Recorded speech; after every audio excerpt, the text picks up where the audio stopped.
Welcome to Hip Hop Now Podcast. If you're from the future, you know what to do. Get your ass out of here. Don't disrespect the legend. Hip hop is here to stay. Let's get right into the business. What up, y'all? I am your host, Vegas, and this is another episode of Hip Hop Now Podcast, a bonus episode for you. Well, not for you, but for everybody. Here on YouTube at Hip Hop Pod, all those, people who have subscribed, you see what's happening at the bottom, at the banner. 15K. 15K, no bots.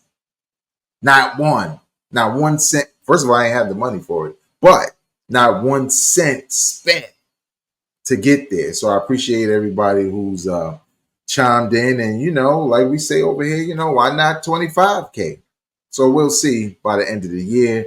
Also, shout out to the people listening via Apple Podcasts, Spotify, or wherever you get your podcasts listening. This is a special episode of Hip Hop Now Podcast. We all been waiting for this particular album, for this particular episode. So when we got to do something usually a little bigger than the average show, we got to throw up the ox signal, okay? Like the bat signal, but it's the ox signal. So we have with us today, Brother Ox. What's good, man? I appreciate it, Chief, man. Everything's good, man. Everything is good. And I will start off by saying, I know we're about to get into the review. But yeah, this conversation, what we're about to do, otherwise, I don't want to hear nothing. I don't want to hear no sucker, nothing. Like I don't. Right. We got to get into thorough hip hop conversations. That's what this is. That's what this is about, and that's different. So I get it. Some folks don't understand, and you see what the tag is. It may be culturally inappropriate. You might be scratching your head. What's going on? That may be why. So if you're going to learn a little something today, or you just not, it's just like, oh, I don't know. I just don't. It's one of the two that's going to happen. But this, yeah, we getting into thorough conversations today. Thorough. Well, I got to hand it back to you, Chief. Right. So if you see Ox tag there, right, and you say, well, what does he mean, right? Maybe you haven't listened to the album, but just look at my tag, right? Right there, right? Look at my tag. See what it says? It's a coked up review, okay? All like the last however hours since last night into the gym while I was working. That's all I've been doing, okay? So if you haven't guessed already, looked at the name of this episode, you looked at the cover art. This is a review of the Clipse 5th album, I believe. This will be their let's 5th, count them right? all. There's Lord Willing. Mm-hmm. There's Hell Have No Fury. Right. There's Till the Casket Drop. Till the Casket Drop. So this is 4. It's the 4th joint. Okay. And they've had mixtapes, Yeah. Re-Up Gang and all of that. We got it for cheap. But this is a review of that album. If you watch this podcast, you know what we do, what the criteria is. It's for me, it's straight up. The first listen is just about impressions. I'm throwing it on. I'm in hip hop mode. I'm just listening, enjoying whatever's happening or not enjoying, or whatever it may be. Second listen is more me listening more intently, listening to the bars, like really trying to catch some of the punchlines, themes, concepts, everything. And the third listen is really just to confirm my thoughts.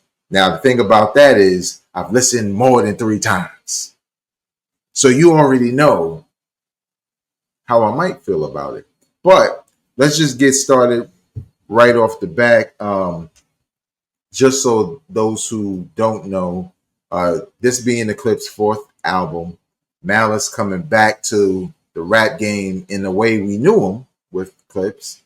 It is 13 tracks. The name of the album is Let God Sort 'Em Out, but it's 13 tracks.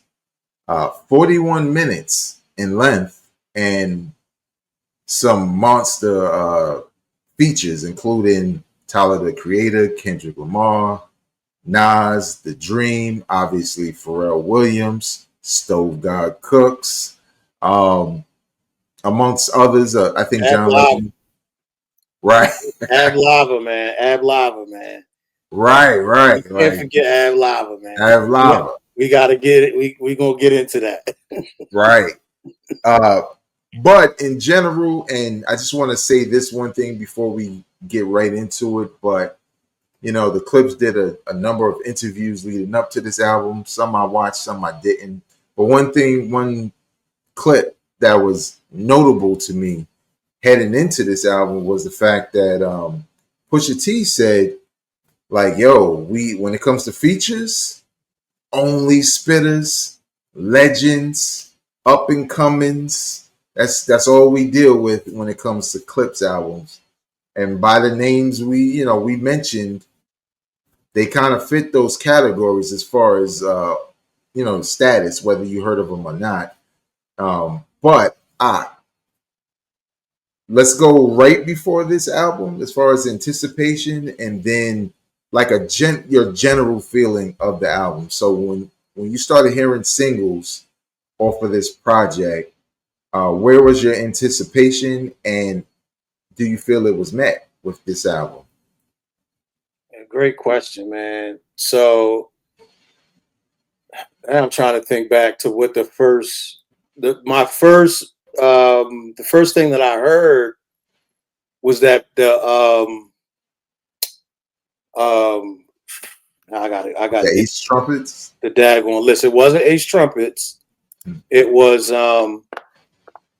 the Chains and Whips. It was the preview at the fashion walk, and these dudes is marching with the Louis V outfits. Like that was the first initial exposure. There was no Kendrick verse anticipation, none of that. It was, okay, these dudes are at the fashion, they got the Louis V outfits, and they walk into this crazy, I just thought crazy, like, yo, this is crazy. Like, whatever this is, like, it made me stop. Just, yo, damn, what's that? You know what I'm saying? It made me do that. Right. And then I'm looking at like how these dudes is walking, and they got the straight, nobody smiling, and they just got the crazy Louis V. And I'm like, all right, these dudes is coming back. That was my initial response. Like, okay, they coming back. I didn't know what they was gonna bring with them, but I'm a fan. Well, I remember that song, and I didn't realize it until now. That's the Pusha T verse that was addressing Jim Jones. Jim Jones, yeah. We in the room and you the elephant.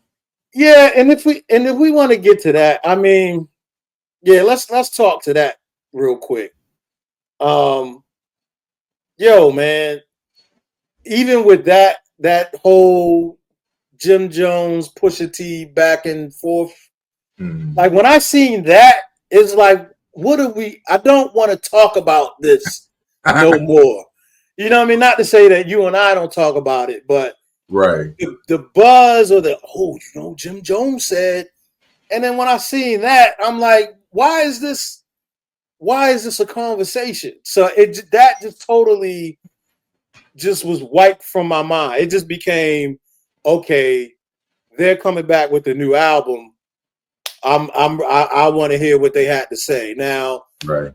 What that was going to sound like, who knows? But just the serious face from both of them, and that march, and that how crazy the song was sounding on the runway. I'm like, yeah, these dudes, they always been serious, but I'm like, they serious. Like I think whatever they come back with is going to be serious. Now, in comparison to actually what I heard last night, and the anticipation and waiting for this to drop and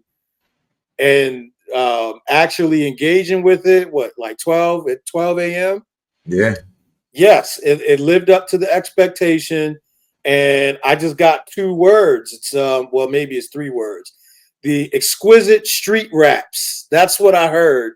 Yeah. That's what we're getting to. Exquisite street raps. And if that matches what I seen on that runway and how I was feeling, like that's what I got after pressing play and then hearing the whole album after 3 times, because I did 3 last night too, like which is crazy. Like 3 times one night. I went to bed like 2:30 in the morning because I ran it back, and then there was songs in it that I kept running back. So definitely enjoyed what I heard, and exquisite street raps. That's what I walk away. That's one if I could summarize. Right. Exquisite street raps. Well, how about you, man? What was your initial? What did you hear first? So I heard what you heard, but I think at the time I didn't put too much stock into it because it was a snippet. It was a response to Jim Jones. I was like you. Once Jim Jones was in front of garbage cans with his response to that, I'm like, dog, we know you don't live in the hood. We know that. Right. Why are you going back to be in front of closed bodegas and garbage cans to respond to this man? And he looked like he's not on the same planet when you go watch that video. You know what I'm saying? Like, oh, he's not even over here. He's not even He's not in Virginia. He's not even here. Like, you know what I'm saying? Just doing rich stuff, but or wealthy stuff. There's a difference. But when I heard that, it was dope. But I kind of hate snippets because I can't really absorb with it what it is. But when I heard Ace trumpets, and ballerinas and snow globes, I was like, this me. Like this. What they doing right here is me. And I just want to say this so everybody knows and go back and check the tape, whether it's here on Hip Hop Now podcast or on Apartment 5B. I told y'all Malice is nothing to play with. Told y'all. That was the thing back in the days when with Lord Willing, when I was listening, I was like, yo, he might be my favorite. Like he got a. And this is the difference, y'all, right? Obviously, Pusha T is not whack by far, right? But older brother got a little bit more sauce on his version of what they both do. You know what I'm saying? There's just a little bit more sauce on his more slick talk. You know what I'm saying? Pusha T's more the technician, right? The way he flows, the way he spits his stuff, the way he puts the words together. Alex is doing the same thing, but there's just something more old school, slick. Like I was gonna say from this album, it's slick, but it's blunt. Yeah. You know what I'm saying? Because it is, as far as, and that's one of the notes that I took, as far as being witty, or from where we from, we say slick talk. Yes, absolutely, but it's it's blunt. Like he has his nuance. It's like he builds with the nuance, and then he'll hit you with with something that's blunt, and you just oh, you right. Yeah, because when he said you'll die at the Oscars, I was like, yo, I don't have to say Will Smith. I don't have to say nothing about what happened. You know what I'm talking about. But in the Ace Trumpets joint, obviously the whole joint is dope, like the bass, the beat, everything. And I was just enjoying the bars. And when Malice said, "Drugs kill my teen spirit, welcome to Nirvana," I was like, yeah, he back. Yeah, that's what I mean. It's like he has the nuance, and then he hits you with something. It's like, it's come on, man. Like it's the Boosie meme. Like, yo, right. And when you know the whole story of the Clipse of why he left rap for a second, that line hits extra hard because you you hearing it and you like, drugs killed my teen spirit. Okay, well, why would he say that? Okay, well, that's why he left, right? He felt like he didn't want to promote that lifestyle and stuff like that. You could tell it affected him deeply at that point in time. But like you said, with the hard hits, Welcome to Nirvana is like teen spirit. Y'all know Nirvana, the group, right? The song, probably the most recognizable song to most people. Mm-hmm. And then The Kill, because it's too much. It's a lot there. It's a lot.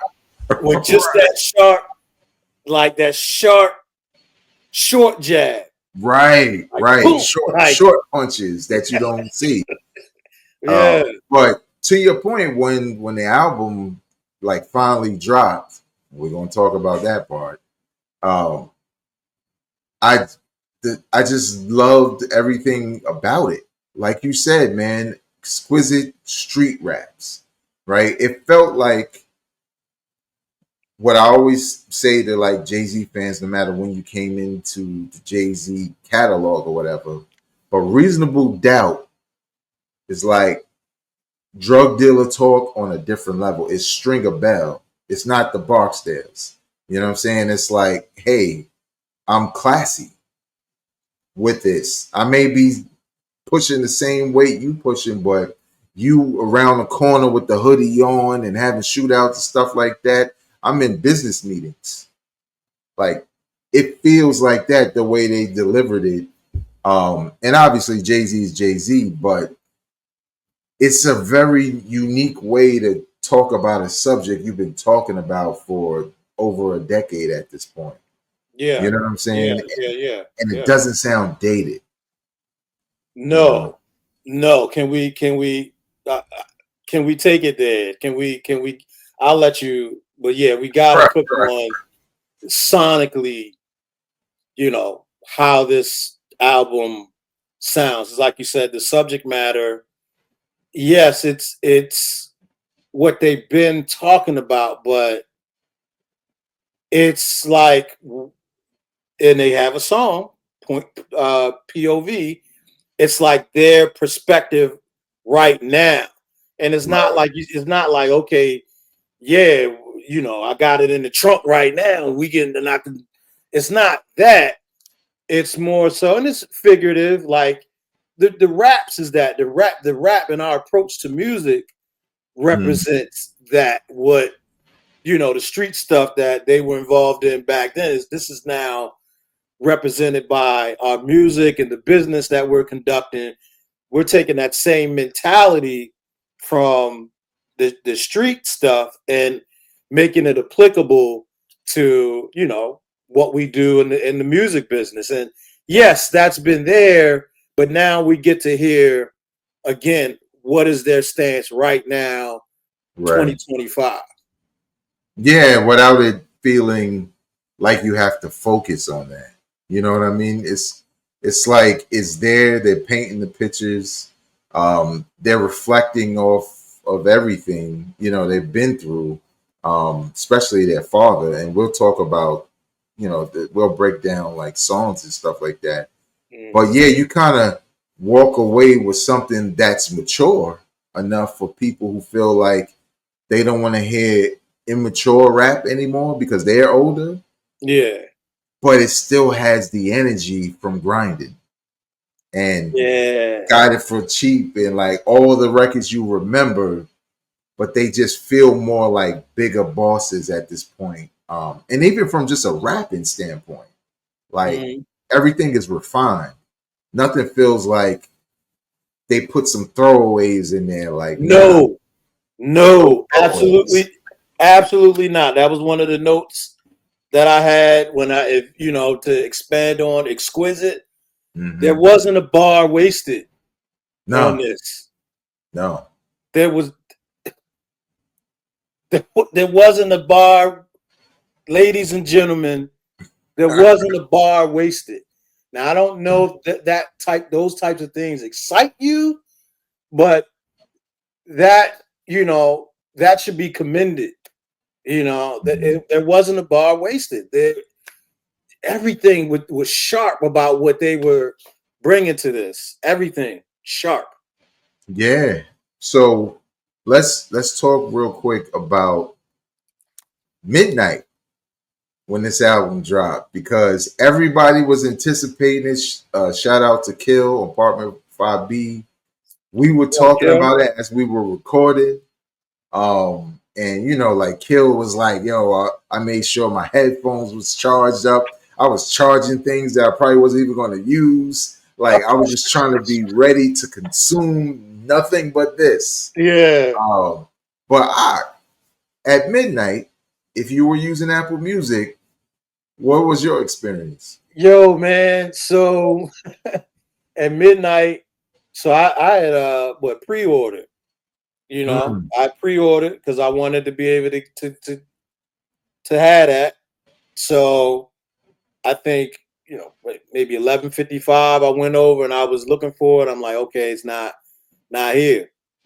So then it dropped, and I listened to the entire album, and this is real talk, real quick criticism. I listened to what I thought was the entire album, and so I got to the end, and like the last song cut off, and then I looked at the time. I was like, damn, this joint 33 minutes. Damn, I'm like, damn, y'all, I liked it, but this is kind of short. Like, damn, and then the last song just cut off like that. What's that? You know? Right. And then I went over to YouTube, and then it dawned on me. I realized, I'm like, well, hold up. What the hell was Ace Trumpets? Like, I didn't hear Ace Trumpets. Like, what's going on here? So then I went over to YouTube and I looked at the list on YouTube, and I'm like, and then I compared. I'm like, yo, hold on. I got shorted. Like, my bag wasn't full. Like, what is this? So I went and I looked. I'm like, oh, like some of the songs wasn't included. Like, it was like I had to pay for like 3 additional songs, like the Ace Trumpets, Mike Tyson, Blow to the Face, and the last song, By the Grace of God. Like it wasn't in my for what I bought from the pre-order. Oh wow. Yeah, so that's what I said. That one. So if I say one criticism, and that don't have nothing to do with the Clipse. That was some Apple Music stuff. But yeah, so initially I was like, damn, like I like it, but this was like short. And then what was up with that last song? Why you just cut off like that? And then I realized what had happened. So then I went back, got the songs that I missed, and then went back and listened to it again. And I'm like, now my plate is full. The bag is full. Right. What I got shorted, no, put that back in the bag.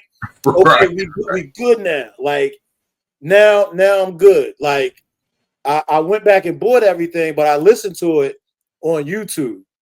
And so the crazy part about it is it was the opposite. I went to Apple because I'm like, yo, I don't want to go to YouTube and listen to it out of order. So I went to Apple to make sure that it was in order, and I still, so it was still janky. So I ended up listening to it on YouTube to get the full effect. And I'm like, yeah, now this is it. So that good 41 minutes. Yes. Yeah. 41 minutes of potency. Because I started thinking, like, wait a minute, Ace Trumpets ain't even on here. Like, I had to look again. And so right now, in my Apple Music, right now as we speak, it's like almost like an EP. Like the 3 songs that, the 3 songs that I didn't get, and then the rest of the album, and now it's like an EP. Like, I'm gonna have to make a playlist to put everything in its order. Yeah, something's off because there's a way to combine them. Okay. Instead of making a playlist, something's off in how they're listed. Like title could be slightly different or artists, but if you combine them by just correcting all of that, it'll put them all back in the same Okay. package. All right, bet. But what's crazy is that wasn't my experience. What was yours? Streaming joint. So I went to Apple Music first because of the lossless audio, and I wanted to use, the headphones. I was going to just zone out. So I'm go press play on the first track, and I'm hearing Chains and Whips. But I'm like, that's not the first track. So I kind of like looked, and I all of it was like available. It wasn't like grayed out or anything like that.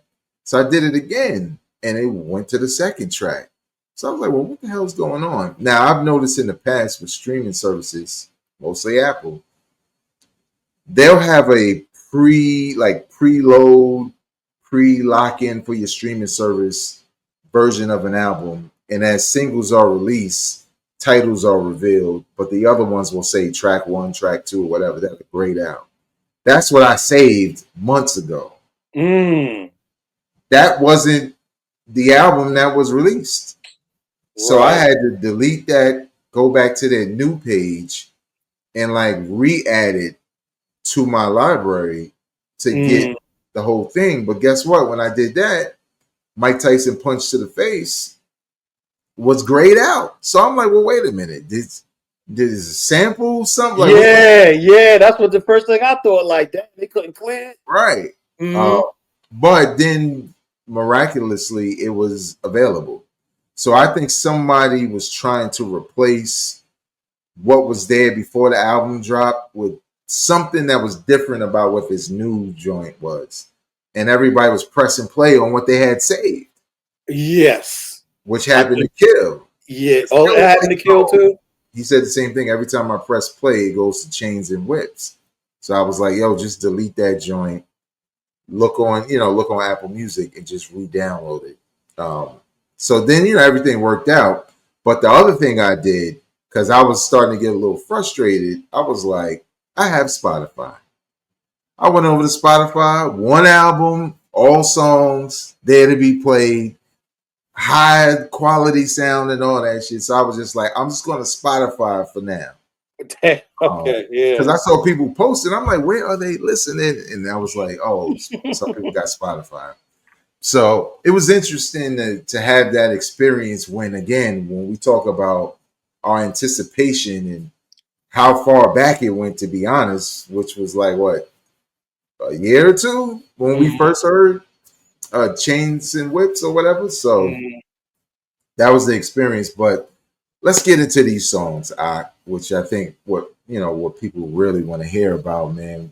When you heard the first track, because this came to mind as a question for you, the first track being The Birds Don't Sing. Now, given the fact that you've heard snippets and other singles leading up to it, and it was all coked out, how did you feel when you heard that as the very first record? Man, there's mixed emotions with that. Like, again, like I think it goes back to my initial impression of them, on that runway with the nobody smiling. It's like, yo, these dudes are serious.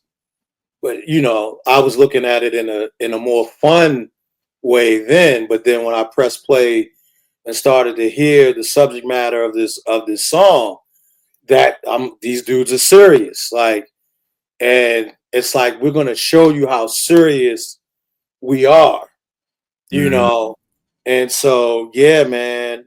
I mean, that's the most vulnerable song I've heard from the Clipse. I think overall on this album, it's the most vulnerable I've heard Pusha T. Now, let's for the audience, let's make this clear. It's vulnerable in their way. You know what I'm saying? It's vulnerable in their way. So even in their way, they're looking at this like with the best raps that you can get, right, even while being vulnerable.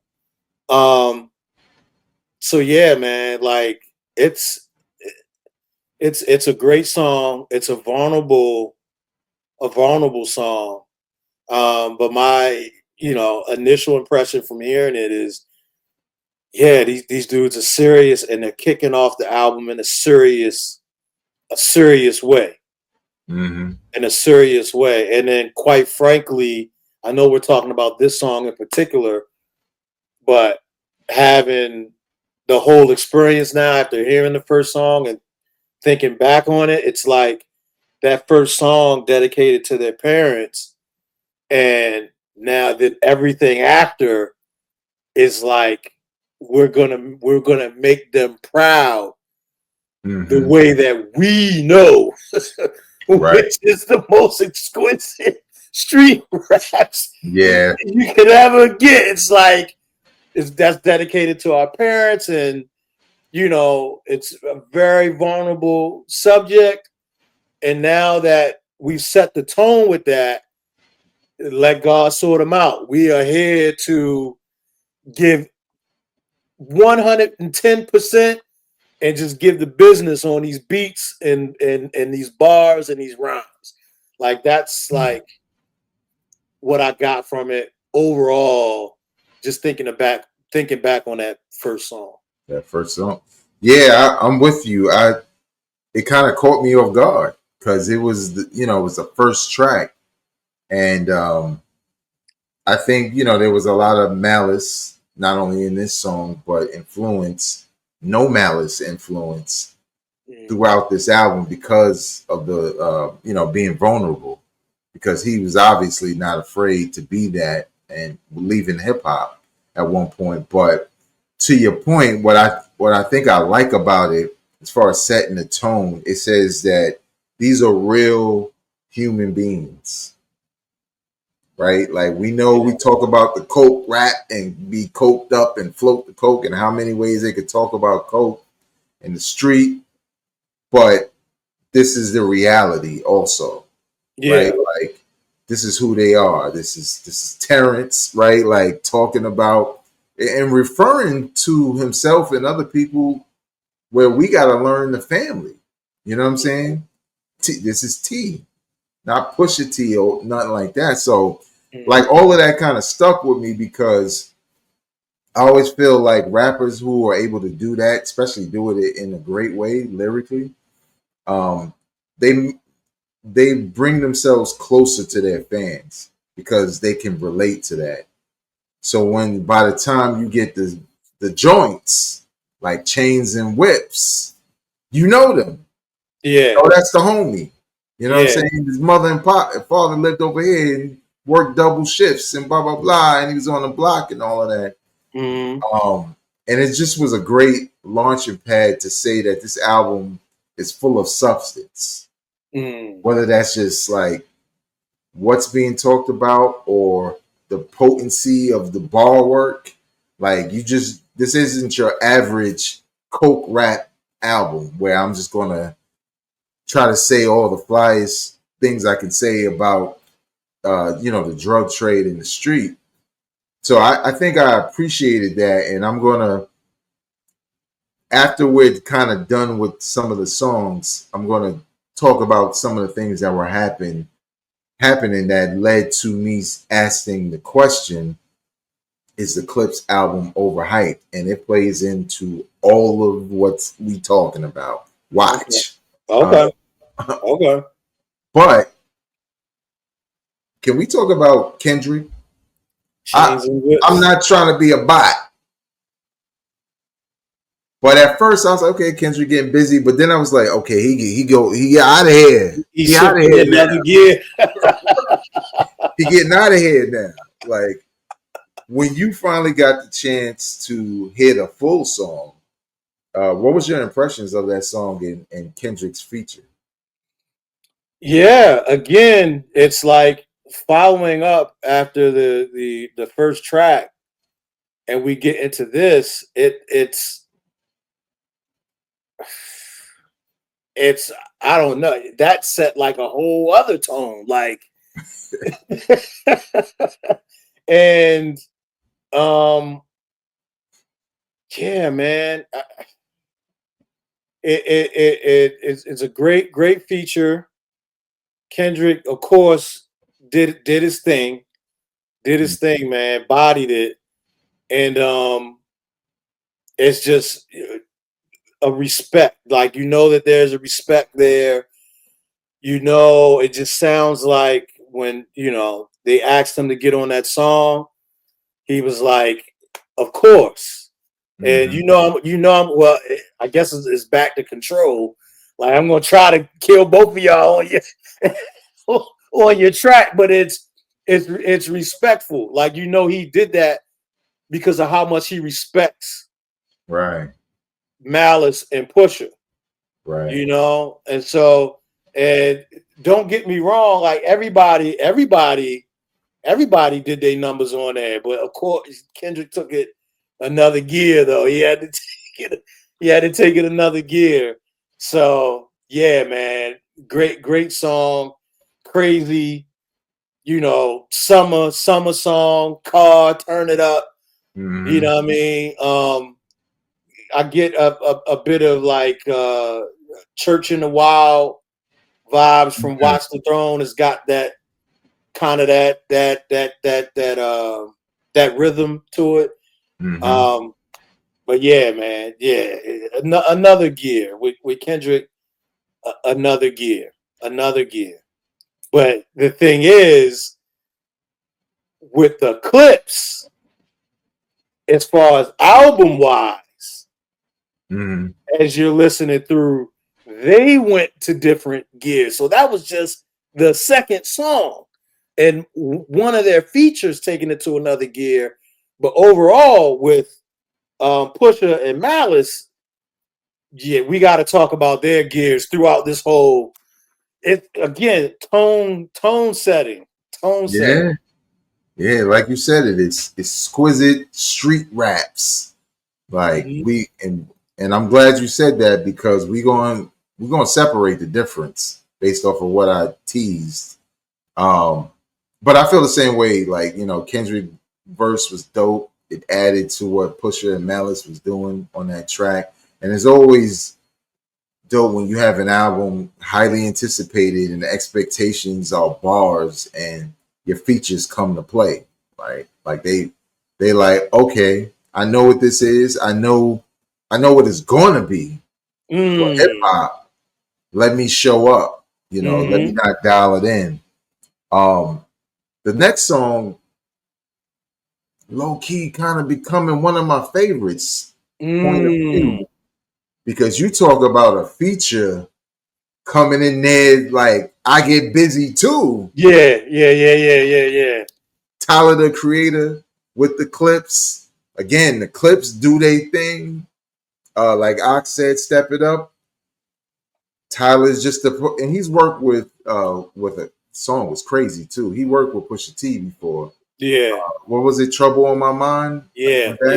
That was crazy when this is another one. And what I like about it is Kendrick was Kendrick, like typical, like the Gemini, like he going kind of crazy, y'all. Talk about gender reveals and you my son and all of that. And then Tyler coming in and I forget the bar, but it was like something like deaf, dumb, and blind, or blind and deaf chicks trying to. Trying to get. Yeah. And I was, kind of the humor, but so when you heard POV and the Tyler the Creator feature, what was your thoughts? Another gear, like, and then with Tyler, it's like, okay, Tyler's doing his best. It feels like his best Pusher or his best Clipse impersonation, but it's paying homage. Like, right, some of his cadence and some of his deliveries definitely, paying homage to the Clipse, to the Clipse. So body that verse. Within Malice, man, he got me with one of those. He got me with one of them short, one of them short jabs. Huh? You know what I mean? He say, "Yo, I'm watching new ninjas rap just the OD. I had to stop. Like I'm listening, I'm vibing, yo, this is dope. And then he hit me with that. I was like, I had to stop in the middle of the vibing.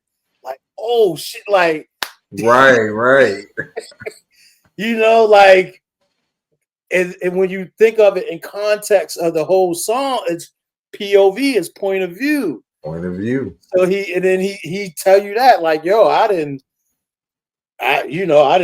did my thing. I rap about doing my thing. And now, yo, I'm just sitting back watching these new dudes rap just to foul out of the game, you know? Like, Right. but the delivery and the timing was just Mhm. like, damn.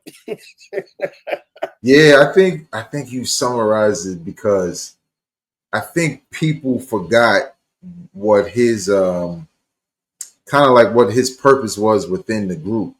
Like, we know Pusha T is the ultimate coke rap. He can come up with so many different ways to talk about it.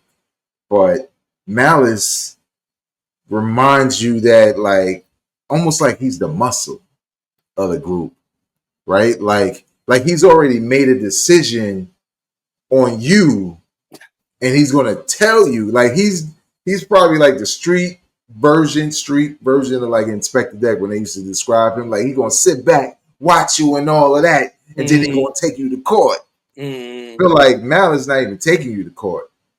He's already decided who you are and who you're not. And it's just the way he sounds when he says it. Like, he says these things with conviction, which we're going to talk about also, because I don't know how these cats keep saying, yeah, we don't believe him. And I'm like, I don't believe you. I mean, yo, man, leading up to this album, and I don't know, maybe it was part of the algorithm, but something just popped up in my YouTube where the dude that they was doing a thing with, he was telling everything. Like, yeah, you know, bricks and blah, blah, blah. I'm like, damn, like, and you know, they obviously, I would think they're not doing it now. They don't have anything to do with it now. But whoever this dude was, he would sit down in front of this white dude, and he was telling everything.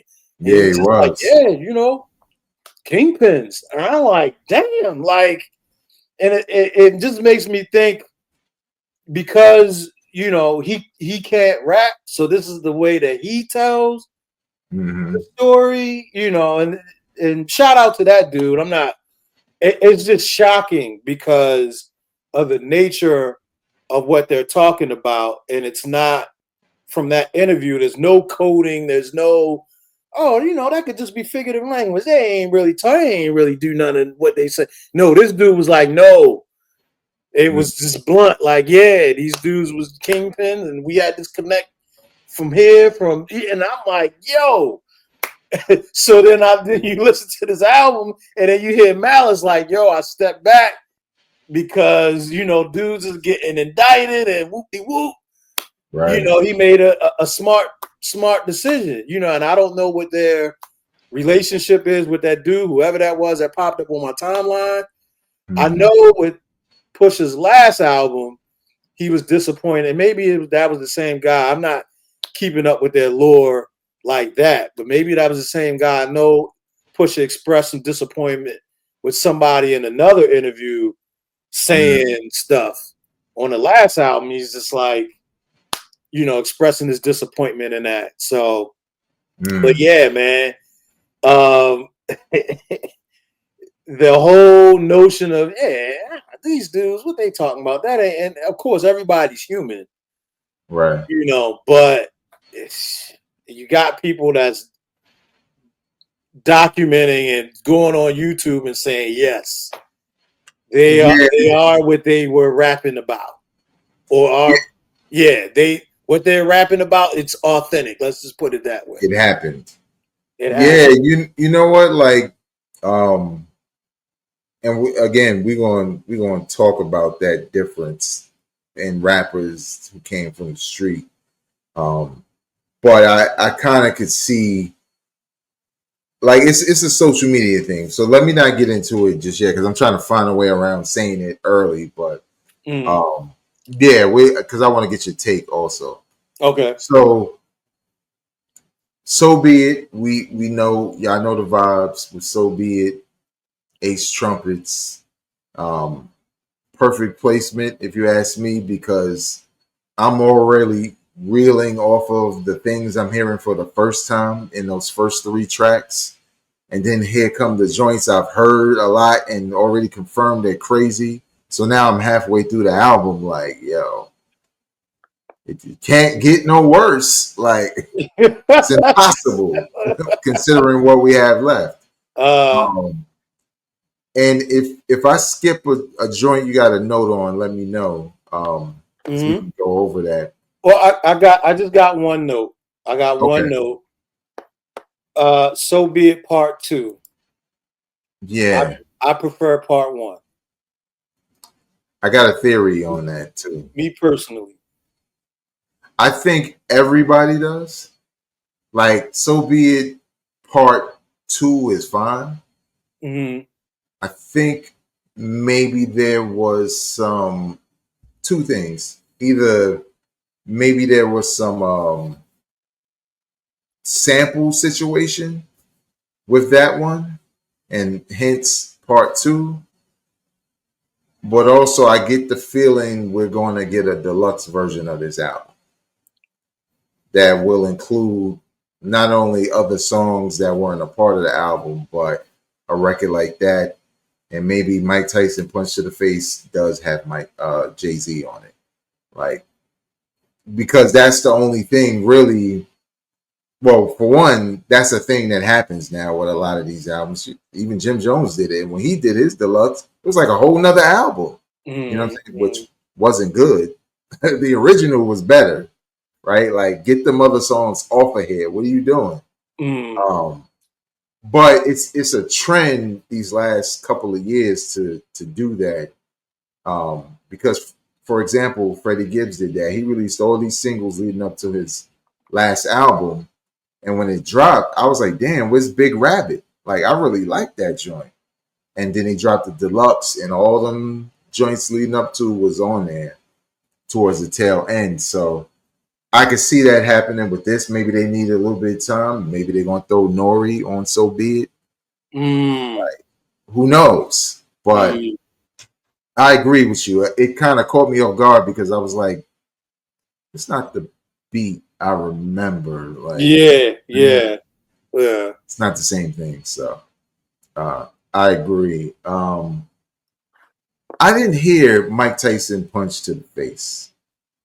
Like, listen to this album was the first time I heard it. Song is crazy. I kept hearing everybody say that, and I was like, yo, that's a dope ass title. I wish I had that. But I hadn't heard it until this. So I'm in my headphones. I'm like, oh, here go the song everybody talking about. And I'm like, yo, I'm glad this is here. Like, you know what I'm saying? You told me about it also.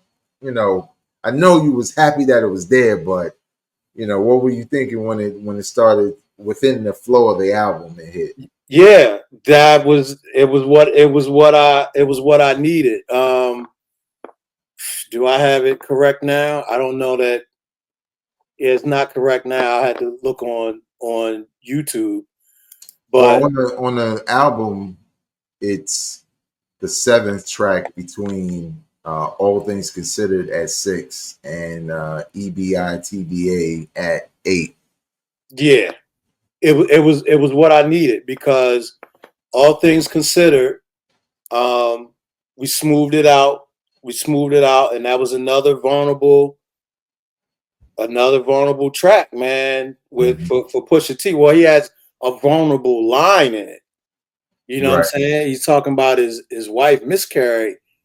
I had to run it back. Like, did he say what I think? And it's like, yeah, he actually talking about that. That's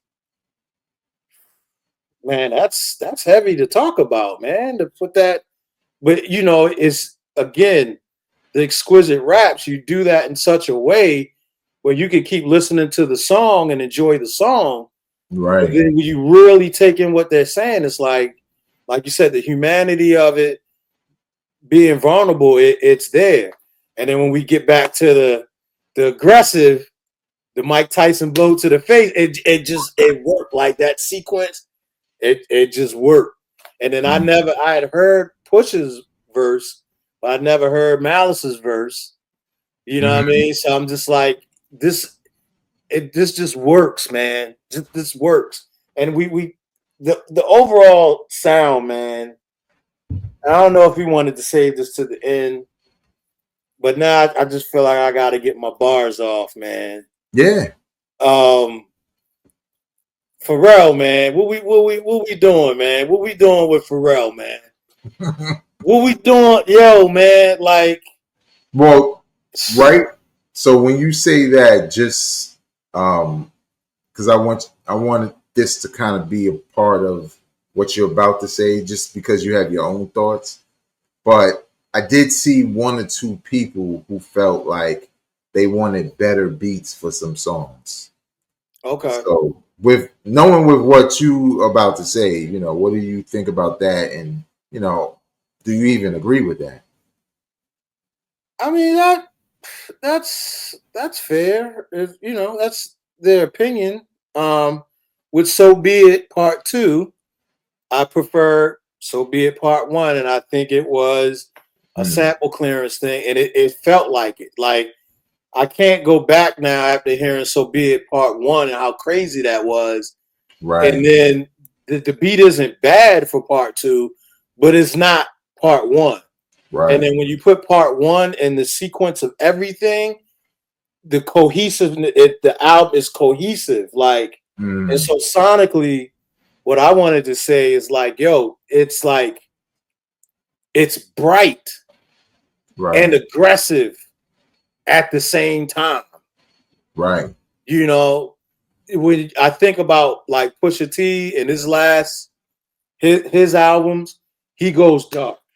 That's what he does. He goes dark, hard body, dark, kind of obscure.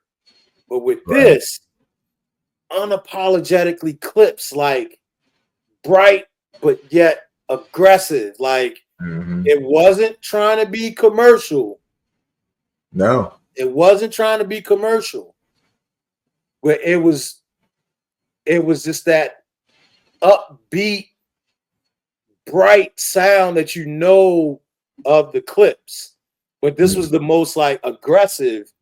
This was even more aggressive than Hell Have No Fury. I think Hell Have No Fury was more raw, but it had playful joints on there like Mr. Me Too. I would say that's more like playful. Again, they wasn't playing on this joint, they was serious. But they had bright music, like it was bright, and just, again, man, exquisite. It's so when I say what we doing with Pharrell, and you know, folks may have the criticism of better beats. I mean, that's cool. That's cool, but just overall, the body of work, if I look at it overall, man, this was beast mode, man. This was beast mode, a cohesive sound. Clipse unapologetically clip. I guess my point, or what I could add to that, maybe bright, aggressive, and boutique. You can't get it from nowhere else. You can't get that from nowhere else. It's you know what? I've said this a couple of times just based off of being a Clipse fan, and when you go back and listen to the albums, the precedent is already set. This is Pharrell's, all of these albums, all 4 albums. This is Pharrell's brand of boom bap. It's not boom bap tweaked a little bit, but you can recognize it. It's like, no, this is Pharrell's version of boom bap. It has that hard edge that boom bap has, but it's not predictable and it's clean. You know what I'm saying? Like you said, boutique is you like almost want to go there, right? When you first hear it, if you like, especially if you're a hip hop snob, you want to go there and be like, oh, here he come with these moist ass beats. But when you hear something like Ace Trumpets, That is unapologetically boom bap, but upgraded, like dressed up. Like you ever seen somebody like in the hood, like, oh, this dude is mad ugly. No clothes can ever change the way this nigga look. Nothing.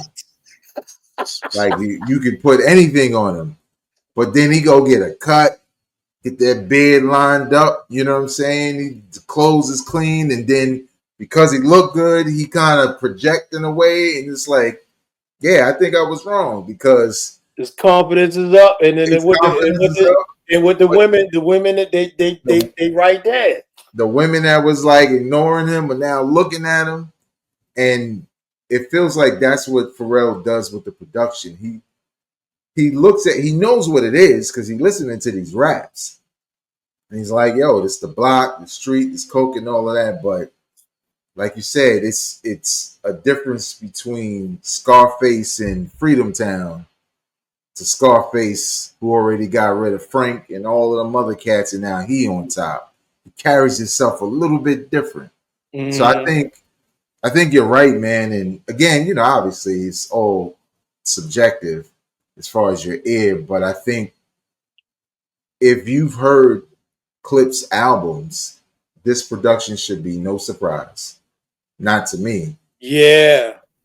I mean, the only surprise is, damn, how good is it? Like, because you would think, oh well, it could get monotonous, and it's like, no, like he's finding ways to take it to another level, or to flip it this way, or to, like you said, it's not predictable. You can't.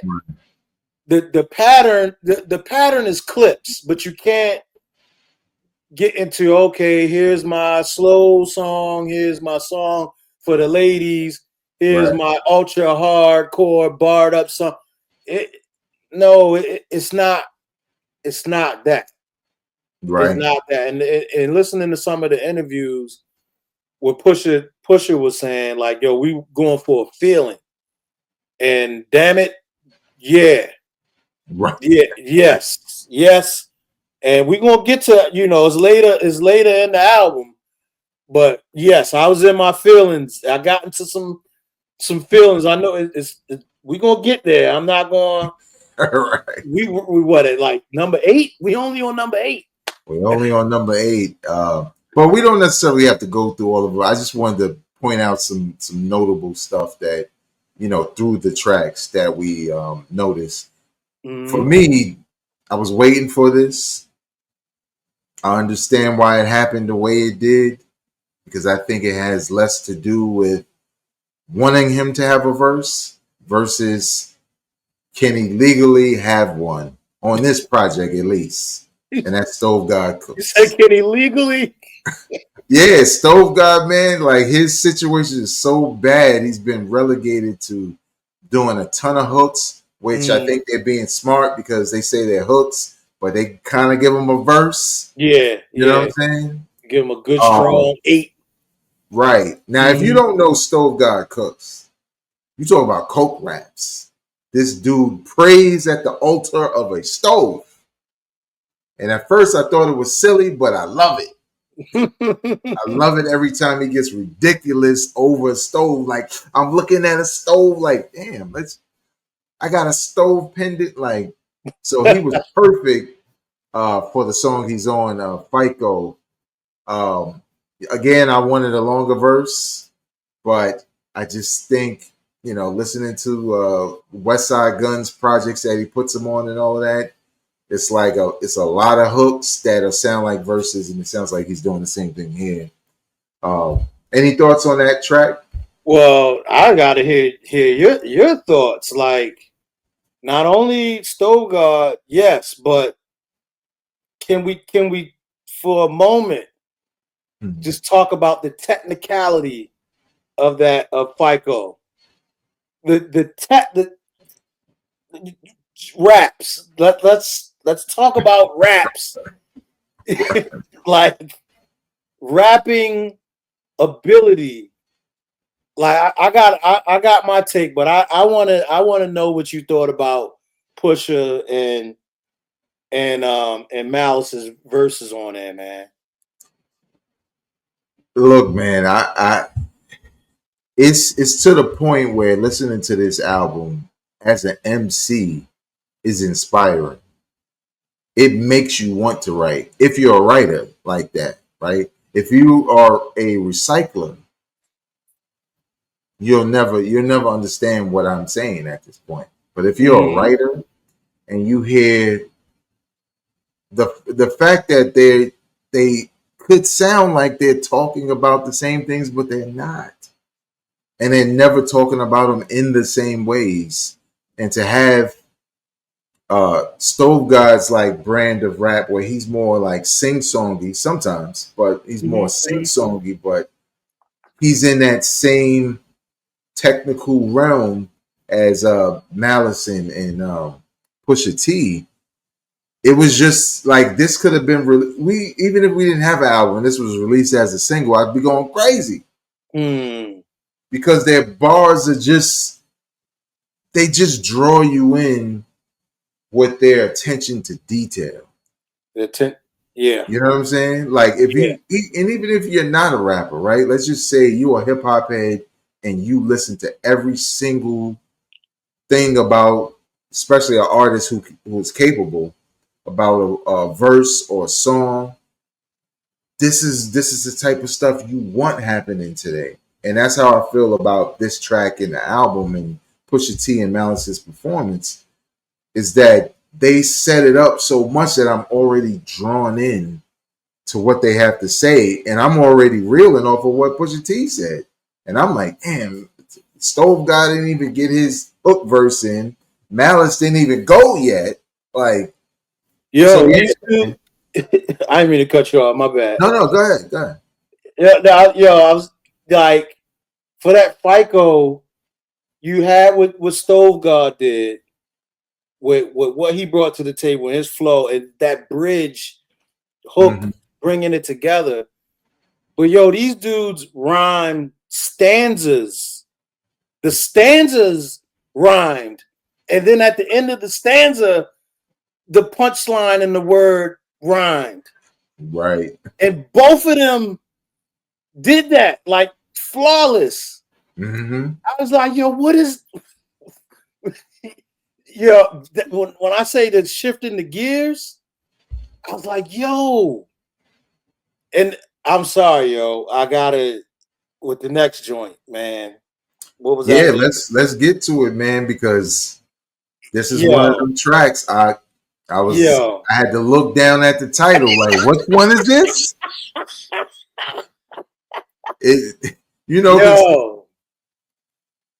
Inglorious Bastards, yo, is why I couldn't. That's what kept me up. The album was already hot, right?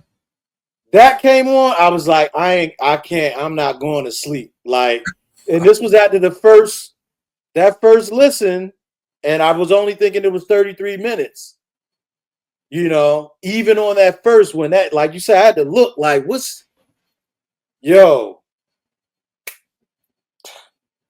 that beat,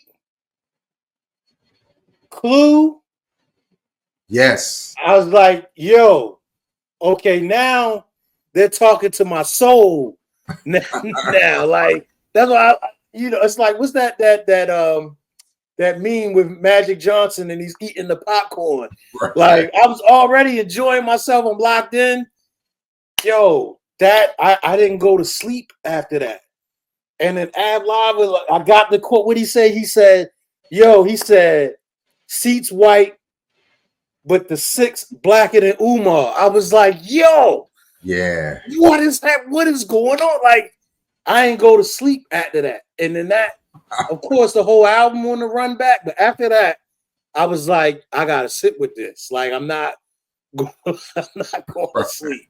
So if y'all listening or y'all watching Inglorious Bastards, that's my favorite track of the whole album. The whole album. Like that,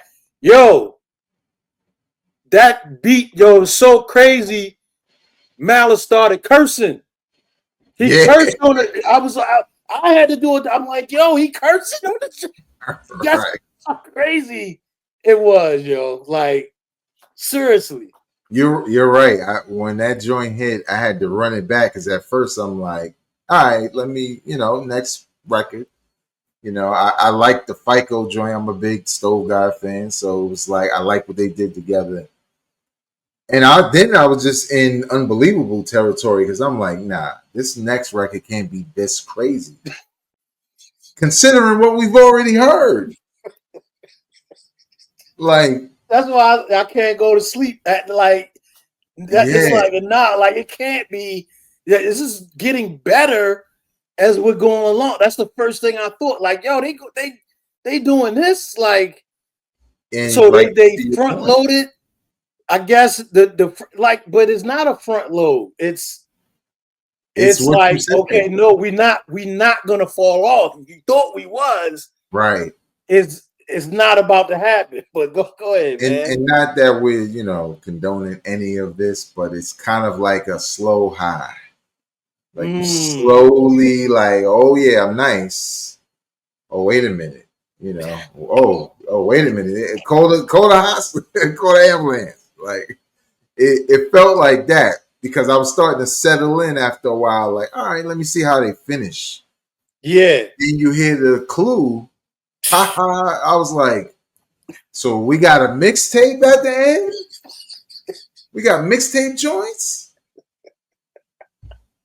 And they didn't use it once, y'all. If you haven't heard the record, they didn't use it once, which was just crazy because I think this is just one of them albums where I think I'm gonna get to the point of my favorite just changes Mm. because there's some records I kind of leaned into because I just initially like them so much, Mm-hmm. but even when I heard So Far Ahead, I was like, damn, this is potent. Like, not that anything else wasn't, Right. but this could have led off the album. Like, it was one of those things where everything's so good, you don't have like, oh, the sequencing and blah blah blah. It just felt like the hits keep coming, man. Like, I don't Yeah. know, man. Like you said, it's the production, it's the attention to detail and the lyrics and the delivery. And we had what 3 songs left, and I'm like, man, where is the whack record? Now you looking for Now I'm looking for it.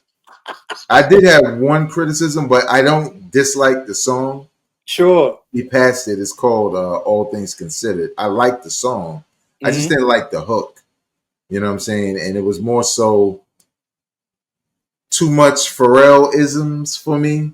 Like, Mm. I like the way he appears in everything else he's on. Mm-hmm. This one was more so like, this sounds like it would be on your album. You know what I'm saying? Like Mm. featuring in Clipse. Because he was more prominent, like like how Swiss Beats tends to be, Mm-hmm. right? Mm-hmm. Like if he's on it, he really on the track. But once I got to like a second listen, I didn't care. I Mm. didn't care. So, um, but so Nas is at the end of this album, and Clipse and Nas title track basically mixed with a joint called Chandelier. First of all, the beat for "Let God Sort 'Em Out" had me like ready to like just nigga let me get on that because it was Mm-hmm. just dope. But what do you think as far as Nas's performance on here, the song as a whole? Uh, but yeah, I'm not even gonna say what I'm gonna say yet. But go ahead. Yeah, I think again, it great music, great music. But I have to say this: there's great, and then there's culturally inappropriate. You go between that on this album. So I think it was a great song. I would have preferred a culturally inappropriate verse from Nas, but I see it was more of the okay, we're gonna get together and we got Nas on here. And it's more of a upper echelon, bossed up type of. Right. That was the feeling of it. I would have wanted all cultural inappropriateness because after the goddamn Inglorious Bastards, you know what I mean. But no, I think it's a great song. It wasn't culturally inappropriate, but I think it was a great song. Like, you know, and I remember when you and I were talking about it, leading up to this album, we were saying like there would be comparisons, like, you know, Clipse and Jay-Z, or Pusha and Jay-Z, and then Nas in the Clipse. Like, so I think that's great to go into that lore. You know what I mean? Like, all right, well, who, you know what I mean? Who did they thing? Who did it better? Right. And now I say Nas wasn't culturally inappropriate. He was bossed up. He was bossed up, right? But if Jay-Z come back and he's culturally inappropriate, it's like, all right, now if we comparing, like, all right, now it's like, and it's crazy and it's good that it's fun to have those types of conversations. It's like, well, yeah, Jay kind of got you on that. Right. In the realm of Clipse curation, it's crazy how we're looking at it like that. But I don't know that would actually happen. But if I think about Neck and Wrist with Jay and Pusha, like, that was Jay-Z was talking talk. He like you said earlier, like, yes, I know what we came to do. Like, oh, we doing that. I'm with all of that talk. Whereas I think Nas felt that way too, but it's more of where Malice is going with it. Right. On some of the verses, like, I gotta be the straight man and the bossed up and introspective and looking back and look where we are now, what we're doing now. But it wasn't culturally inappropriate, though. It wasn't. Yeah. And Lava was Kendrick. That was culturally inappropriate. And when I say that, well, the whole album culturally inappropriate. But when I say that, those verses, they're not safe. Right. And I'm not saying Nas versus whack. I'm not saying that. But we know culturally inappropriate. Like, we know that when we hear it. And yeah, Kendrick was culturally inappropriate. Ab Lava, I mean, yo, man. The seat's white, but the six blacker than Umar. I was just like, yo. Right. I'm like, oh no, now this is straight up 90s. Criminal raps. I don't know, like, just street raps. Right. But then, you know, Brother Nas, Let God Sort Him Out. It started out hardcore, and then I would say Nas brought it back to, you know, bossing up. So that was my thoughts on it. But what did you think? Yeah, I kind of felt the same. Like, when I heard it, especially the first time, it was like, all right, so we getting new Nas flow. And then also in some way in that, and you mentioned that earlier, it was a little bit more like the Clipse, like he was trying to capture how their articulation, not that he's not articulate, but he was doing it in a way that reminded me of how Pusha T does it. Yeah. So it felt like he was trying to fit in. Now, we know it's Nas, but he ain't got to try to fit in. But it sounded that way. And like you said, everything he was saying was coming from a boss standpoint. Like, you know, y'all little niggas talking or whatever. But he just didn't get ignorant. Like that. He didn't take it there on the ignorance. Like you said with Jay-Z. Jay-Z said, you know, I put your mansion on my wall. You shitting me? Like, just that alone, like, you don't have more money than me, dog. Your home, your whole home is right there in that photo for me. Just that. Yeah. right? So to me, that's what that's what you were Mm-hmm. saying. And I felt like with Nas, it was still dope. It probably could have used a little chip tooth Nas, a Yeah. little magic Nas. Like Yeah. you could have used a little like ether Nas. Like I know you ain't talking about me. You Yeah. We need to call. You gotta get caught. You gotta right, cultural inappropriate. You know what I mean? He was cool. He was, you know what I mean, bossed up. He was like right, plucking a cigar out. You know right. what I Being mean? the elder statesman kind of guy. Like Yes. It definitely was an elder statesman type verse. Yeah. which honestly, when you think about the features and that Nas is the last one you hear, it's kind of appropriate to get towards the end of the album to be like, all right, ladies and gentlemen, Nas. Like, because we know on the internet, you just say his name. Now, even the kids on it like that. Like, what? Jim Jones? What? You hear that? Like, Mm-hmm. which is all true. But um, it also was a good segue into the final record, which Mm-hmm. to me is almost like full circle with the first record. Yes, sir. Which is called By the Grace of God. And at first, when I read it, I was like, oh, No Malice was like, hey, I'm not back unless we get one for the church. And Mm-hmm. but when I heard this, and this is why I like that dude Lecrae, it was way more relatable than preaching. And Mm-hmm. I think that's the best way to reach anybody, right? You don't have to convert people and stuff like that. And it's not really even about that. But Mm-hmm. like you said earlier, it's another space of being vulnerable and hearing the sincerity in both of their verses. I just thought it was an excellent way to end the album, considering how you started the album. So, this is the final song. You know, went crazy, coke raps all over the damn place, features. You hear this song, what's your thoughts about The end credits. This was like the end credits to like Goodfellas or something like that. Like it was just the end credits for this this cinematic album we just listened to, and I was glad to hear it in it because my first experience that it cut off. it? So I was Right. like, "What the hell is going on?" Like I want to hear the rest of it. I didn't get to push his verse.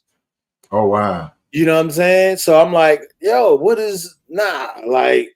So when I got to hear everything and the entire album, and then that being the last track, yeah, man, it just felt like the end credits. I got that feeling before from to the casket drops, Mm. um, and I think that was on Hell Have No Fury. The last night I seen something made my life change. Oh, Um, yeah. so it's like, man, again, production wise, the craftsmanship, they know how to close out the out, like the beginning, the Right. close out, like this booking, Mm-hmm. the same way that we entered, we're gonna leave on that same note. Exquisite raps, vulnerable, and what they stand for. Mm-hmm. You know, yeah, man, yeah. It's like they laid out their core principles as men, right? Like, yeah, we joke about the coke rap and stuff like that, but songs like this hit differently. They take you out of that, just enjoyment. Because honestly, it would be boring if it was just about coke raps and street and over and over again. But again, these are the songs that your first impression hits you from the first track, and the last song gives you. They make sure you leave with that same impression in a lot of ways about them as men. Um, so yeah, I mean, you're right, man. Just a really dope album, man. I like One of the best of the year so far. Hell yeah. Yeah, see, I gotta leave that up to you, brother. I don't even be on the. Oh, I I can answer. I know you. Yes. It's it's bumping something out of my top 5 today. Now that doesn't mean whatever gets bumped out isn't one of the best of the year. But Mhm. as far as the top 5, and we got a long way to go. There's a bunch of things coming. Like Raekwon is out next week. So we'll see. But as far as this, everything we named, right, about the production, the attention, the detail, the specific, like Ox said it, the best, like you can only get this here. You're not going to get somebody else's album sounding like this because it was crafted. It was tailored like a suit Yeah. for the Clipse and what they were talking about. And one last thing about that last track, I think that's what I like the most about it. They could have been saying something totally different on that beat because the way that beat hits, it's not like when I saw the title, I'm thinking like, okay, maybe it's gonna have a gospel tone to it, and they get some singing and blah blah blah, and it was almost like I was trying to predict what rappers typically do when they're taking this kind of route. But then when I heard the beat, I'm like, you could be spitting anything over that. Like this beat is a head nod type joint. So it was just like a dope record. But before we get out of here, I just wanted to, because I want your thoughts on this. So a week or two ago, I did a episode of my podcast, Hip Hop Now Podcast. Subscribe on YouTube, and it's available in audio form. Where I asked the question: is the Clipse album overhyped? Now it was a question. Some of y'all on the internet, you think everything is a debate. You think everything is a statement in a thumbnail. So I had to put out a clip so you would know what I felt about it. And obviously my answer was, I don't think it's overhyped. Well, no, I said I thought it was overhyped and I love it. Right? Yeah. Because of everything we just explained. Overhype brings in new listeners because they want to know what all the hype is about. Right? But that question that I didn't address in that episode came from a lot of MCs that I have in my top 5, like today spitters, that seemed like they were hating. And it wasn't just Jim Jones. Jim Jones was clear, man. Hey, man, I'm trying to get engagement, man. Yo, Jay-Z, you want this work? He's not better than me. So I don't pay him no attention. But there was some subliminals and there was some noticeable MCs from that same group that didn't say anything that I think understand on a much deeper level about the rap game and the implications of what they may imply. And so those artists were Benny the Butcher, 38 Special, and Ransom. And it was the tone, because they weren't being direct, which I really don't respect, bars. But the tone was more like, I don't believe these rappers, right? In general.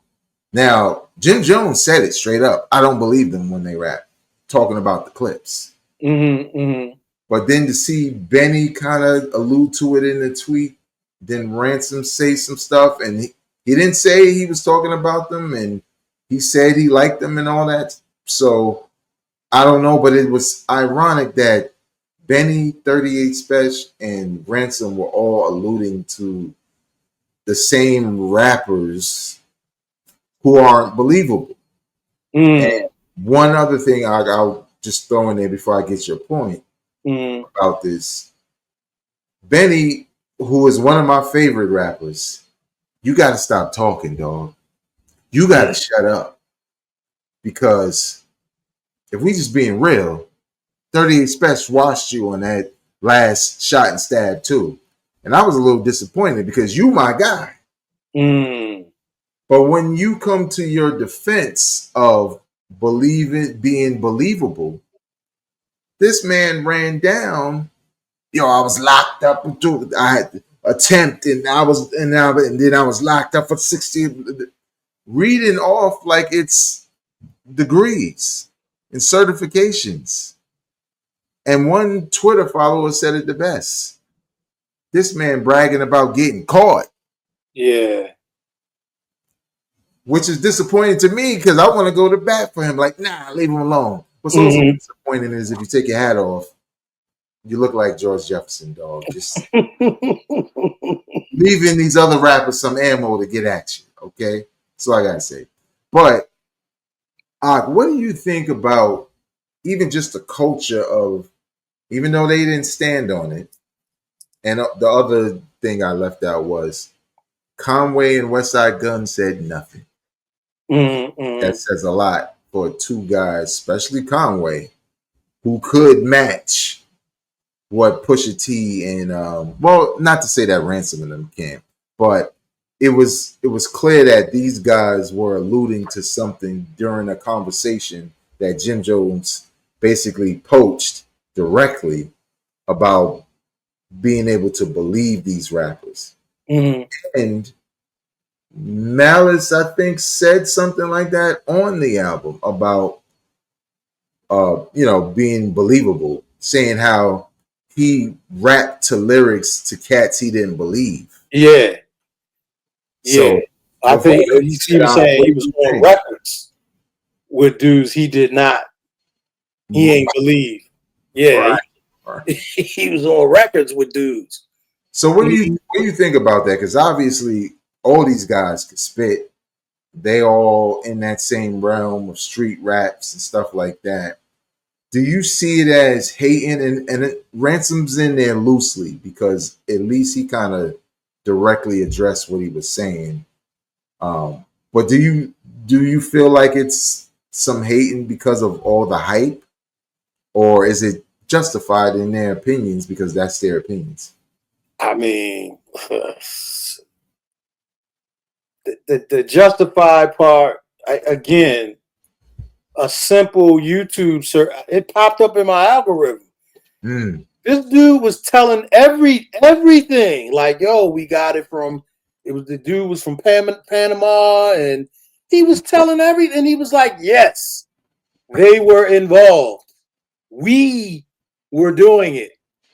You know what I'm saying? And so, I mean, sure, they might not know. I ain't doing no YouTube. I ain't looking at no video. I don't care about none of that. They ain't got no rap sheet like me. I don't believe none of that.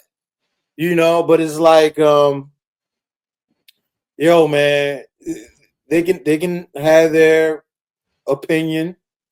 But it's like, yo, you got to make something that people are gonna get excited about. It's about, for me, it's about the work. I don't want to hear, yo, just do your raps, yo. Do your raps, yo. Do your raps. You get it to where you got that much skin in the game. These dudes they've been here. They've been here. They've been curating. They can get yo, you should be working on that. You should be working on that. And okay, you don't believe them? All right, well, we want to hear all of your raps about how authentic you are over some great music with some great flows. You know what I'm saying? We want to hear you do it. Okay, you tell us what it is then. Over greatness. Go be great. Don't, you know what I mean? Why? Yo, they great. Right. I don't want to hear about nobody talking about. I don't want to hear it. I don't want to hear it, especially not from no other rapper. You know, fans. You know, hip hop listeners, people that are gonna comment. Okay, everybody's got an opinion, but as far as competitive and competition, yo, man, I don't. When you do work, you continue to work. Do your work. Like, even I think about like Freddie Gibbs and what happened between Freddie Gibbs and Butcher. You know, like Freddie Gibbs just kept working despite that outcome. That definitely wasn't a good look. You got caught up. Right. But Freddie just kept working, kept rapping. At the end of the day, I got these raps. Right. I got the raps. I got jumped. Like, all right, I ain't Superman. Right. You know what I mean? But my rap, I can rap. I got the rapping ability, and I make great music. That's what y'all gotta do. That's what they gotta continue to do. And like Jones, I don't know.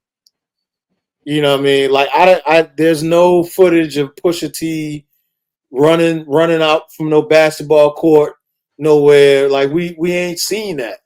So when we talking about authenticity, I don't know, man. You know what I mean? Just rap, yo. Everybody do they raps, being competitive, okay. We poking fun, we doing jabs.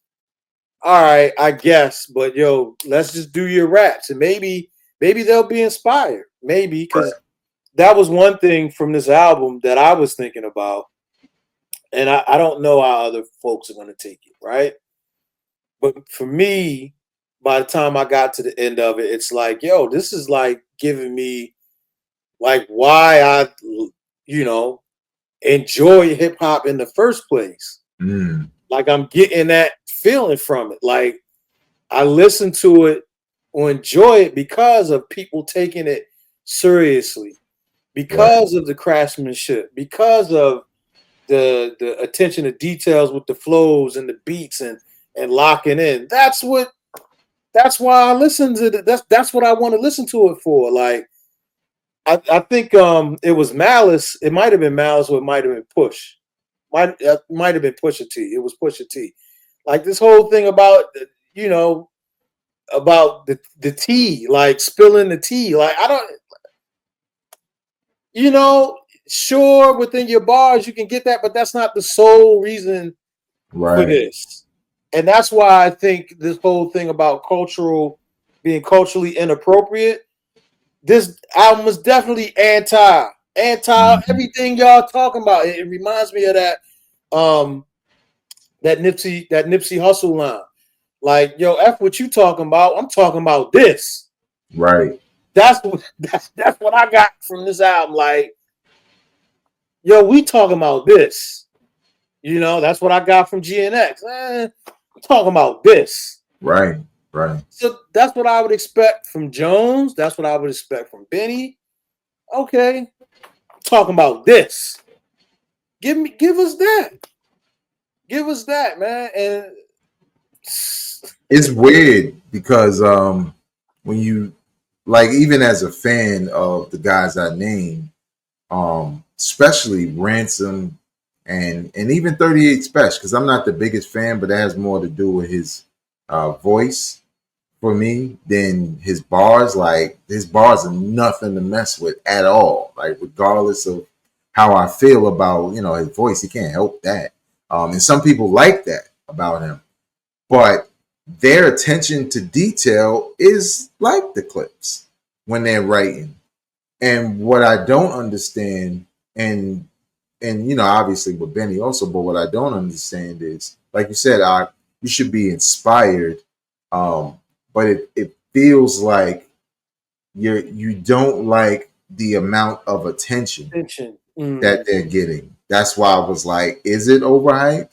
Because when Benny drops, Conway, he don't even tweet, like, or I don't even think he's on Twitter anymore the way he used to. But and Westside Gunn doesn't do this no more.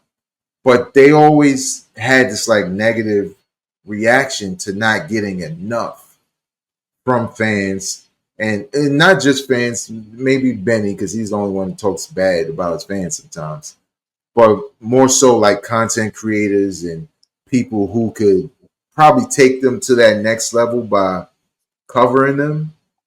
But I always thought that attitude was a turnoff. And it would take away from lyrics. And I like the way Conway just stepped back from it. Like, yeah, I feel the way I feel. Maybe it's not the best thing to just keep tweeting about it. That's not going to make people like me more. Exactly. So that's what it feels like. Like, well, we just did this. You know, why we like Ransom has one of my favorite top 5 for the year. Him and Dave East. Mm-hmm. And it's Final Call is the name of the joint EP. Mm-hmm. And it's that same attention to detail back and forth. But what they don't understand is the Clipse in the view of hip hop fans. There's a nostalgia factor with this also. Like, just I think there's nostalgia, but I think that it's different, man. It's different, man. This product was different.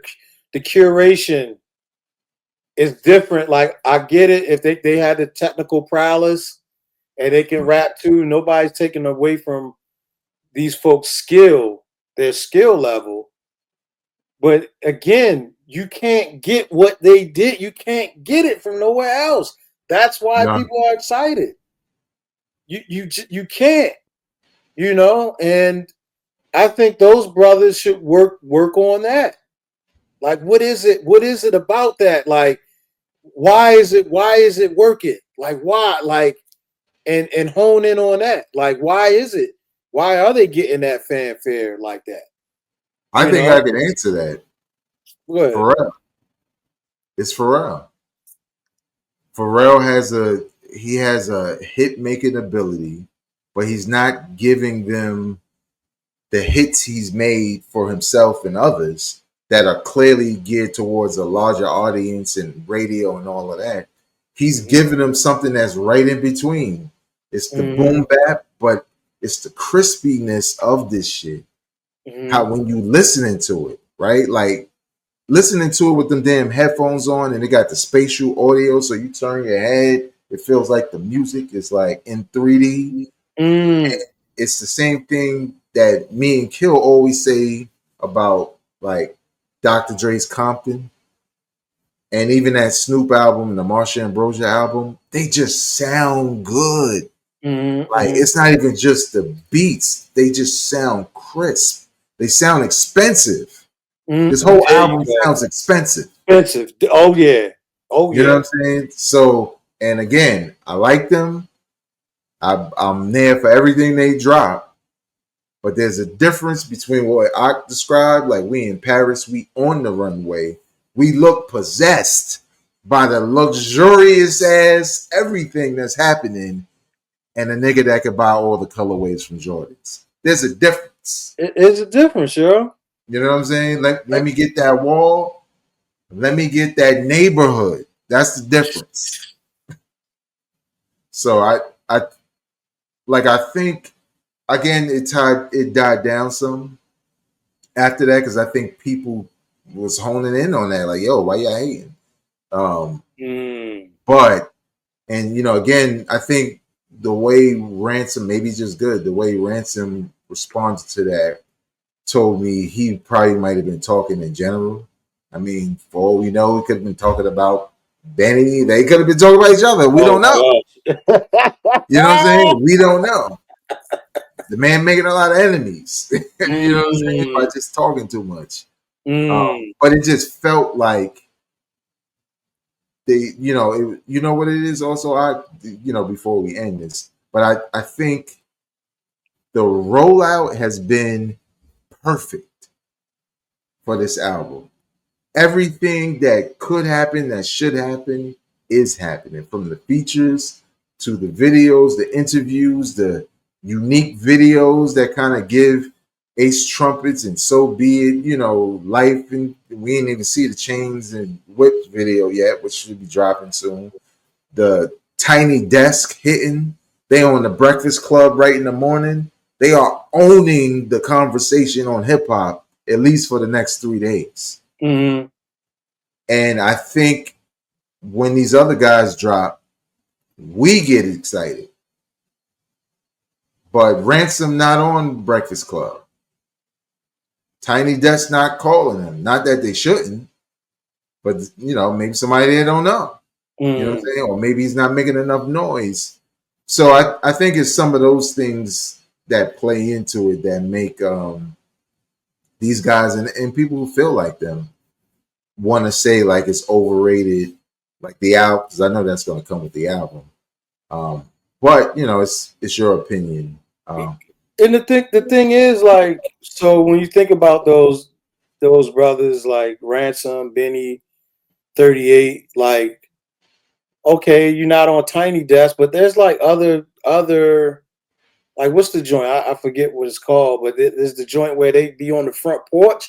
Like, I seen the Locks on that joint, like when they was on the front porch, and Right. they bring out the microphones and they be rhyming. Like, it's like, are y'all willing to do that? Is that something that they want to do?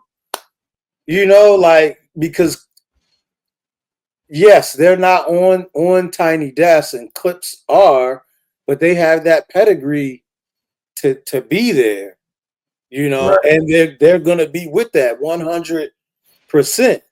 You know, are these other guys, do they want to do that? Is it just, nah, my stuff is too hardcore, like it's only for the people that's out there pounding the pavement right now, like, I ain't messing with no, that stuff is corny, I ain't doing that? Is it, you know, because again, it's the music business, and this is marketing, this is promotion. So somebody's doing their job. They're doing their job. That's why it's everywhere. And then they have the pedigree, they have the music to back it up. So that overhype, man. I mean, this isn't just marketing. It's marketing. Now, if it wasn't good, Right. now we getting into okay. Now we getting into different territory. But when you live up to what it is, so be it. So be it. Like, what are we talking about here? They already answered your question. Two things. One, you may want it, but did you get invited? Because that's a real thing. Like, you may want it, but they may not be calling you. Which I don't know, right? Because I've seen enough Tiny Desks to know they could get on there for sure if someone's looking to put them on there. But also, and this is key, when I went to look at Clipse merch, vinyl, everything before this album came out, I was shocked at the prices. Because signed pink vinyl, which was clearly exclusive, was only $28. Now, anybody who's followed some of these guys, particularly on the Griselda side of things, know damn well when they merch drop, it ain't no $25. Now, granted, maybe that's opening a can of worms where, you know, most of these guys on some, especially Ransom, is kind of on some independent stuff. So, you know, it's part of his hustle. And to see this rollout merch that undercuts the market, right? Saying you ain't got to pay all of that. We'll sign it for you. $30. You know, new Benny. Oh, I can get this new Benny. Oh, he got the green vinyl for the new whatever album. Oh, wait, what? 100? What? Wait, what? I don't even know. So, are you sure you don't believe that they was really out there? Right. Because it looked like they applying tactics. Are you sure? Right. You know what I'm saying? Like, that's how it works. Oh, y'all got that over there? Y'all got red tie? Oh, well, let me Right. go over there. Let me see. That's how y'all brothers, y'all know that's how. So that's I don't understand that. You know, like, but and look, to be clear to anybody watching or listening, we can't confirm that they were talking about the Clipse. I just felt the timing. Yeah.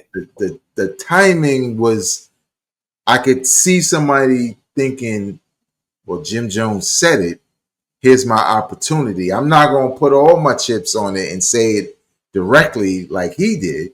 And I'm going to just do a New York thing. Again, I'm from Brooklyn, New York. I like these guys. But That's Harlem and Bronx. Nah, I don't like the Clipse. Straight to it. Not, yo, I don't be believing these rappers, but I'm not going to tell you who they are. Say their name. I want to see that battle. I don't want to see Jim Jones. We know he gonna lose. He know he gonna lose. We want to see y'all if that's how y'all feeling. So it was interesting. I can't even think that this would be an issue. Maybe it was a tactic to engage them in some kind of way and get more looks off of the strength of that. But I think it kind of backfired, at least for Benny, amongst his fans. Because niggas start talking about his hairline and all kinds of stuff. And talking about he got dropped from Def Jam. I didn't hear that, but it's a possibility. I like that album. It's also the album where he says he's bringing back the DMX feeling. Yeah, the feeling, yeah. From 98. It's like, oh, so you about to drop 2 albums to go platinum in the same year? That did not happen, y'all. So, what do y'all think about the new Clipse album, Let God Sort 'Em Out? Do you like it? Do you agree with our points? Are you a Clipse fan? You feel like there should have been better beats for some records? It's not one way. We want to hear your honest opinion about this album. Leave your comments in the comment section below. I want to thank the homie Ak, as usual, coming through, helping us break down this album. Again, we're just going to listen to it more. Maybe opinions change. Maybe we hear things that we didn't hear before. It's all about the discussion in hip-hop, healthy discussion in hip-hop, and we appreciate everybody coming through. You can follow me on social media at Vegas World INC, and check out all the things we're doing here on the channel. Where can anybody follow you? And again, if y'all don't know, kind of alluded to it the way he explains certain things, but obviously he's a hip-hop head, but he's also a filmmaker. So share your info, share anything you want to preview also. Oh, at that's IG. When it's appropriate for me to post, then I'll put content there. So at that's on IG. All right. Well, as I always say, just watch the review of this album. We're not critics, we're fans. Peace.